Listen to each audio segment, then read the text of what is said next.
नमो भगवते वासुदेवाय नमः। जय श्री कृष्णा, राधे राधे। हे प्रिय भक्तों, आप सभी को कार्तिक पूर्णिमा व्रत की हार्दिक शुभकामनाएं। आज के इस वीडियो में आप सभी कार्तिक पूर्णिमा व्रत कथा का श्रवण करेंगे, तो कथा को पूरी श्रद्धा एवं प्रसन्नचित्त मन से पूरा अवश्य सुनिएगा। तो आइए भगवान श्री गणेश का ध्यान करते हुए कथा का शुभारंभ करते हैं। ओम श्री गणेशाय नमः। पौराणिक कथा के अनुसार तारकासुर नामक एक राक्षस था। उसके 3 पुत्र थे, तारकाक्ष, कमलाक्ष और विधुनमाली। तारकासुर ने धरती व स्वर्ग पर आतंक मचा रखा था और इससे परेशान होकर देवताओं ने भगवान शिव से उसका अंत करने की प्रार्थना की, जिसके बाद भगवान शिव के पुत्र कार्तिकेय ने तारकासुर का वध किया और इससे देवता बड़े प्रसन्न हुए। लेकिन उसके 3 पुत्रों को यह सुनकर बड़ा दुख हुआ और उन्होंने इसका बदला लेने के लिए ब्रह्मा जी की घोर तपस्या करने लगे। उनकी तपस्या से प्रसन्न होकर ब्रह्मा जी ने तीनों से वरदान मांगने को कहा। तीनों ने ब्रह्मा जी से अमर होने का वरदान मांगा, लेकिन ब्रह्मा जी ने उन्हें इसके अलावा कोई दूसरा वरदान मांगने को कहा। इसके बाद तीनों ने किसी दूसरे वरदान के बारे में सोचा और इस बार ब्रह्मा जी से 3 अलग नगरों का निर्माण करवाने के लिए कहा, जिसमें सभी बैठकर सारी पृथ्वी और आकाश में घूम सके। 1000 साल बाद जब हम मिले और हम तीनों के नगर मिलकर एक हो जाए और जो देवता तीनों नगरों को एक ही वार से नष्ट करने की क्षमता रखता हो, वही हमारी मृत्यु का कारण हो। ब्रह्मा जी ने उन्हें ये वरदान दे दिया। ब्रह्मा जी के कहने पर मैं दानव ने उनके लिए 3 नगरों का निर्माण किया। तारकाक्ष के लिए सोने का, कमलाक्ष के लिए चांदी का और विधुनमाली के लिए लोहे का नगर बनाया गया। तीनों ने मिलकर तीनों लोकों पर अपना अधिकार जमा लिया। इंद्र देवता इन तीनों राक्षसों से भयभीत हुए और भगवान शंकर की शरण में गए।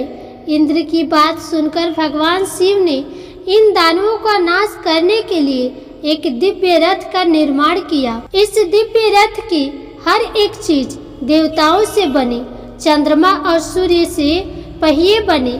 इंद्र, वरुण, यम और कुबेर रथ के 4 घोड़े बने। हिमालय धनुष बने और शेषनाग प्रत्यंचा बने। भगवान शिव खुद वाण बने और वाणों की नोक बने। अग्निदेव इस दिव्य रथ पर सवार हुए। भगवानों से बने इस रथ और तीनों भाइयों के बीच भयंकर युद्ध हुआ।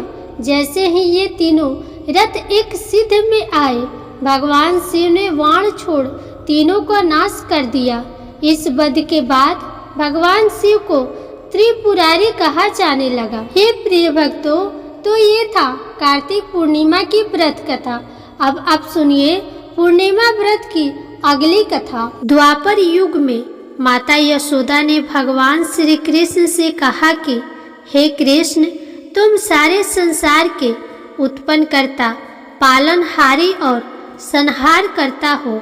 आज मुझे कोई ऐसा व्रत बताओ जिसको करने से मृत्यु लोक में भी स्त्रियों को विधवा होने का भय न रहे तथा सभी मनुष्यों की मनोकामनाएं पूर्ण करने वाला हो। श्री कृष्ण कहने लगे कि हे माता, तुमने अति सुंदर प्रश्न किया है। मैं तुम्हें ऐसे एक व्रत के बारे में विस्तार से बताता हूँ। सौभाग्य की प्राप्ति के लिए स्त्रियों को 32 पूर्णिमा व्रत करना चाहिए। इस व्रत को करने से स्त्रियों को सौभाग्य की प्राप्ति होती है। यह व्रत अत्यंत सौभाग्य देने वाला और भगवान शिव के प्रति भक्ति को बढ़ाने वाला है। यशोदा जी कहने लगी, हे कृष्ण, प्रथम बार इस व्रत को मृत्यु लोक में किसने किया था? इसके विषय में विस्तार से मुझे बताओ। श्री कृष्ण कहने लगे, इस भूमंडल पर अनेक प्रकार के रत्नों से परिपूर्ण कार्तिका नाम की एक नगरी थी। वहाँ चंद्रहास नाम का एक राजा राज्य करता था। उसी नगर में धनेश्वर नाम का एक ब्राह्मण था और उसकी स्त्री अति सुशीला रूपवती थी। दोनों ही उस नगरी में बड़े प्रेम से रहते थे। घर में धान्य धान आदि की कोई कमी नहीं थी, परंतु उनको बहुत बड़ा दुख था कि उनकी कोई संतान नहीं थी। एक समय एक बड़ा योगी उस नगर में आया। वह योगी उस ब्राह्मण के घर को छोड़कर अन्य सभी घरों से भिक्षा लेकर भोजन किया करता था। एक दिन वह योगी रूपवती से भिक्षा न लेकर किसी अन्य घर से भिक्षा लेकर गंगा किनारे जाकर भिक्षण को प्रेम पूर्वक ग्रहण करने लगा। धनेश्वर ने योगी का यह सब कार्य देख लिया। अपनी भिक्षा के अनादर से दुखी होकर धनेश्वर योगी से बोला, हे महात्मन, आप सब घरों से भिक्षा लेते हैं, परंतु आप मेरे घर की भिक्षा कभी नहीं लेते। इसका क्या कारण है? योगी ने कहा, निसंतान के घर की भीख पतितों के अन्न के तुल्य होती है, और जो पतितों का अन्न खाता है वह भी पतित हो जाता है। क्योंकि तुम निसंतान हो, इसलिए पतित हो जाने के भय से मैं तुम्हारे घर की भिक्षा नहीं लेता। धनेश्वर योगी की यह बात सुनकर बहुत दुखी हुआ और हाथ जोड़कर योगी के पैरों में गिर गया और कहने लगा, हे महाराज, यदि ऐसा ही है तो आप पुत्र प्राप्ति का उपाय बताइए। आप सर्वज्ञानी हैं, मुझ पर कृपा कीजिए। हे भगवान, मेरे घर में धन की कोई कमी नहीं है, परंतु मैं पुत्र न होने के कारण अत्यंत दुखी हूँ। आप मेरे इस दुख का हरण करें, आप समर्थवान हैं। यह सुनकर योगी कहने लगा, हे ब्राह्मण, तुम चंडी की आराधना करो। घर आकर उसने अपनी पत्नी से सारी बात बताई और स्वयं तप करने के लिए वन में चला गया। वन में जाकर उसने चंडी की उपासना की और उपवास किए। चंडी ने 16वें दिन उसको स्वप्न में दर्शन दिया और कहा, धनेश्वर, जा, तेरे घर पुत्र होगा, परंतु वह 16 वर्ष की आयु में ही मृत्यु को प्राप्त हो जाएगा। यदि तुम दोनों पति पत्नी 32 पूर्णमासी का व्रत विधि पूर्वक करोगे तो वह दीर्घ आयु हो जाएगा। जितनी तुम्हारी सामर्थ्य हो, आटे की दिए बनाकर शिव जी भगवान का पूजन करना, परंतु पूर्णमासी के व्रत 32 होने चाहिए। प्रातः काल होने पर इस स्थान के समीप तुम्हें आम का वृक्ष दिखाई देगा। उस पर चढ़कर तुम एक फल तोड़कर शीघ्र ही अपने घर चले जाना और अपनी पत्नी से सब वृतांत कहना। ऋतु स्नान के पश्चात वह स्वच्छ होकर श्री शंकर भगवान का ध्यान करके उस फल को खा लेगी। शंकर भगवान की कृपा से उसको गर्भ हो जाएगा। जब वह ब्राह्मण प्रातः काल उठा तो उसने एक स्थान के पास ही आम का एक वृक्ष देखा, जिस पर एक अत्यंत सुंदर आम का फल लगा हुआ था। उस ब्राह्मण ने उस आम के वृक्ष पर चढ़कर फल को तोड़ने का प्रयत्न किया, परंतु वृक्ष पर कई बार प्रयत्न करने पर भी वह चढ़ नहीं पाया। तब उस ब्राह्मण को बहुत चिंता हुई। तब विघ्नहर्ता, विघ्न विनाशक श्री गणेश भगवान की वंदना करने लगा। हे दयानिधि, अपने भक्तों के विघ्नों का नाश करके उनके मंगल कार्य को करने वाले, दुष्टों का नाश करने वाले, रिद्धि सिद्धि प्रदान करने वाले, आप मुझ पर कृपा करके इतना बल दे कि मैं अपनी मनोरथ को पूरा कर सकूं। इस प्रकार गणेश जी की प्रार्थना करने पर उनकी कृपा से धनेश्वर वृक्ष पर चढ़ गया और उसने सुंदर आम के फल को तोड़ लिया और धनेश्वर ने सोचा कि व्रत दान से फल मिला था वह यही है और कोई फल तो दिखाई नहीं दे रहा। धनेश्वर ब्राह्मण ने जल्दी से घर जाकर वह फल दे दिया। धनेश्वर ब्राह्मण ने जल्दी से घर जाकर वह फल अपनी पत्नी को दे दिया और उसकी पत्नी ने अपने पति के कहे अनुसार उस फल को खा लिया और वह गर्भवती हो गई।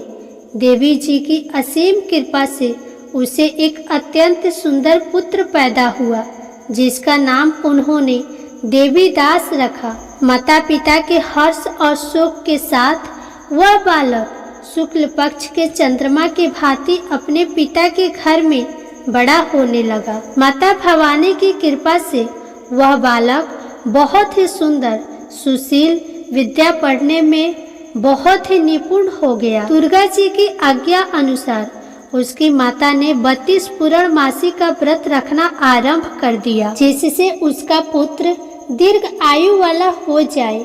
16वां वर्ष लगते ही देवीदास के माता पिता को बड़ी चिंता हो गई कि कहीं उनके पुत्र की इस वर्ष मृत्यु न हो जाए। इसलिए उन्होंने अपने मन में विचार किया कि यदि यह दुर्घटना उनके सामने हो गई तो वे कैसे सहन कर पाएंगे। इसलिए उन्होंने देवीदास के मामा को बुलाया और कहा कि हमारी एक बहुत बड़ी इच्छा है कि देवीदास 1 वर्ष तक काशी में जाकर विद्या अध्ययन करे और उसको अकेला भी नहीं छोड़ना चाहिए। इसलिए साथ में आप चले जाएं। 1 वर्ष के पश्चात उसको वापस ले आना। सब प्रबंधन करके उसके माता पिता ने काशी जाने के लिए देवीदास को एक घोड़े पर बैठाकर उसके मामा के साथ भेज दिया, परंतु यह बात उसके मामा या किसी और से नहीं बताई। धनेश्वर तथा उसकी पत्नी ने अपने पुत्र की मंगल कामना तथा दीर्घायु के लिए भगवती दुर्गा की आराधना और पूर्णमासियों का व्रत करना आरंभ कर दिया। इस प्रकार बराबर 32 पूर्णमासी के व्रत को उन्होंने पूरा किया। कुछ समय पश्चात एक दिन वह मामा और भांजा मार्ग में रात बिताने के लिए किसी गांव में ठहरे हुए थे। उसी दिन उस गांव में ब्राह्मण की अत्यंत सुंदर, सुशील और गुणवती कन्या का विवाह हो रहा था। जिस धर्मशाला के अंदर वर और उसकी बारात ठहरी हुई थी, उसी धर्मशाला में देवीदास और उसके मामा भी ठहरे हुए थे। संयोगवश कन्या को तेल आदि चढ़ाकर मंडप आदि का कार्य किया गया तो लगन के समय वर को धनुर्वात हो गया। इसीलिए वर के पिता ने अपने कुटुंबियों से विमर्श करके निश्चय किया कि यह देवीदास मेरे पुत्र जैसा ही सुंदर है, मैं इसके साथ ही लगन करवा दूं और बाद में विवाह के अन्य कार्य मेरे लड़के के साथ हो जाएंगे। ऐसा सोचकर देवीदास के मामा से जाकर बोला कि तुम थोड़ी देर के लिए अपना भांजा हमें दे दो, जिससे विवाह के लगन का सभी कार्य सुचारू रूप से हो सके। तब देवीदास का मामा कहने लगा, जो कुछ भी वधू पक्ष से कन्यादान के समय वर को मिले वह सब हमें दे दिया जाए तो मेरा भांजा इस बारात का दूल्हा बन जाएगा। यह बात वर के पिता ने स्वीकार किया। तब उसने अपना भांजा वर बनने के लिए भेज दिया और उसके साथ सब विवाह कार्य विधि पूर्वक संपन्न हो गए। पत्नी के साथ वह भोजन करने के पश्चात बहुत उदासीन और दुखी हो गया। उसने सब बातें जो वर के पिता और उसके मामा में हुई थी लड़की को बता दी। तब कन्या कहने लगी कि यह ब्रह्मा विवाह के विपरीत कैसे हो सकता है। देव ब्रह्मा और अग्नि के सामने मैंने आपको ही अपना पति माना है, इसलिए आप ही मेरे पति है। मैं आपकी ही पत्नी रहूंगी, अन्य किसी की नहीं। देवीदास ने कहा, ऐसा मत कहिए, क्योंकि मेरी आयु बहुत कम है। मेरे पश्चात आपकी क्या गति होगी, इन बातों को अच्छी तरह विचार कर लो। परंतु वह दृढ़ विचार वाली लड़की थी। वह बोली, जो आपकी गति होगी वही मेरी गति होगी। प्रातःकाल देवीदास ने अपनी पत्नी को 3 नागों से जड़ी हुई एक अंगूठी दी, एक रुमाल दिया और बोला, हे प्रिय, इसे लो और संकेत समझकर स्थिर चित्त हो जाओ। मेरा मरण और जीवन जानने के लिए एक पुष्प वाटिका बना लो, उसमें सुगंधि वाली एक नवमल्लिका लगाओ और उसको प्रतिदिन जल से सींचा करो और आनंद के साथ खेलो कूदो और उत्सव मनाओ। जिस समय और जिस दिन मेरा मृत्यु होगा उस दिन उस समय यह फूल सूख जाएगा और जब यह फिर से हरे हो जाए तो समझ लेना मैं जीवित हूँ। यह बात निश्चय करके समझ लेना, इसमें कोई भी संशय नहीं है।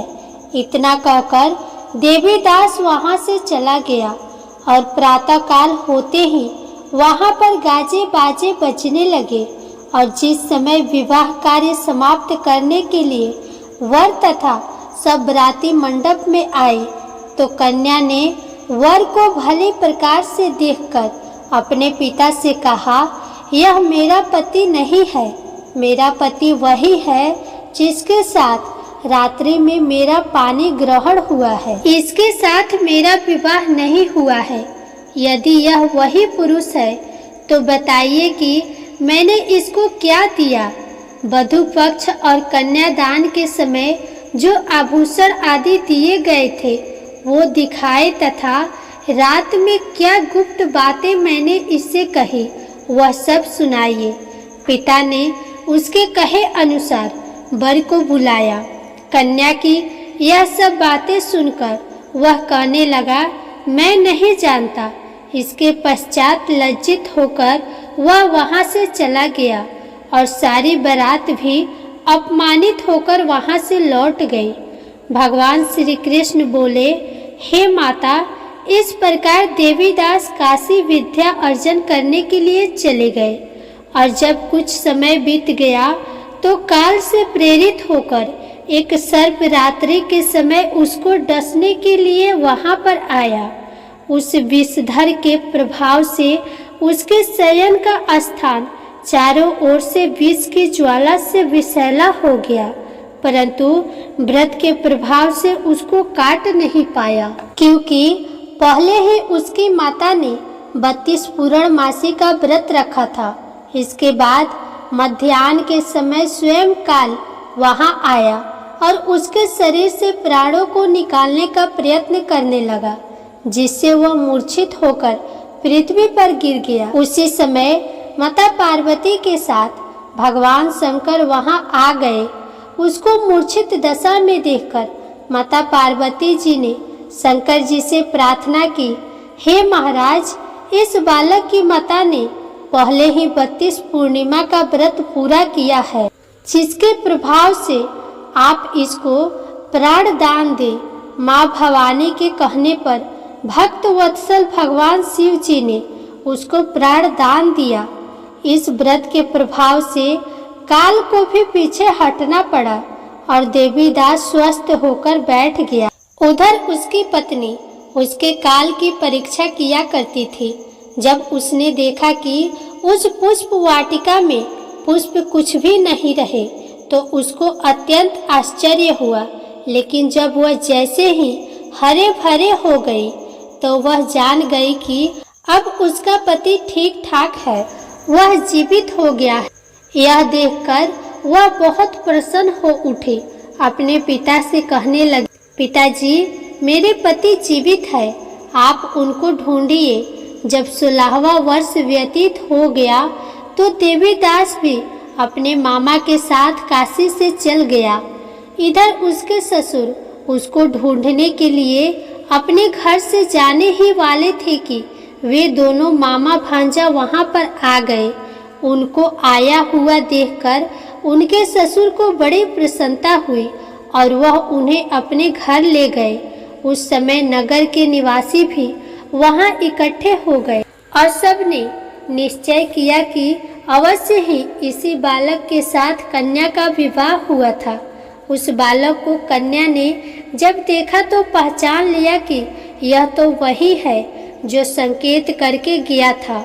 कुछ दिन बाद देवीदास ने अपनी पत्नी और मामा के साथ अपने ससुर के घर से बहुत सारे उपहार लेकर अपने माता पिता के घर गए। अपने गांव के निकट पहुंचने पर कई लोग उसके माता पिता को पहले ही खबर देने चले गए कि तुम्हारा पुत्र देवीदास अपनी पत्नी और मामा के साथ आ रहा है। ऐसा समाचार सुनकर माता पिता को विश्वास नहीं हुआ, परंतु जब और लोगों ने भी आकर यही बात बताई तो उन्हें बड़ा आश्चर्य हुआ। लेकिन थोड़ी देर में देवीदास ने आकर अपने माता पिता के चरणों में अपना सर रखकर प्रणाम किया और उसकी पत्नी ने अपने सास ससुर के चरणों को स्पर्श किया तो माता पिता ने अपने पुत्र और पुत्र वधू को हृदय से लगा लिया और दोनों की आंखों में प्रेम के अश्रु बहने लगे। अपने पुत्र और पुत्र वधू के आने की खुशी में धनेश्वर ने बड़ा ही भारी उत्सव किया और ब्राह्मणों को दान दक्षिणा देकर प्रसन्न किया। श्री कृष्ण भगवान कहने लगे, यह धनेश्वर 32 पूर्णमासी के व्रत के प्रभाव से पुत्रवान हो गया। जो भी स्त्रियां 32 पूर्णमासी के व्रत को करती है वे जन्म जन्मांतर में वैधर्म का दुख नहीं भोगती और सदैव सौभाग्यशाली रहती है। व्रत करने वाला चाहे स्त्री हो या पुरुष भगवान शंकर की कृपा से संसार के सकल आनंद भोग कर अंत में आवागमन रहित होकर शिवलोक को प्राप्त होता है। तो प्रेम से बोलिए श्री लक्ष्मी नारायण भगवान की जय। जय भोले।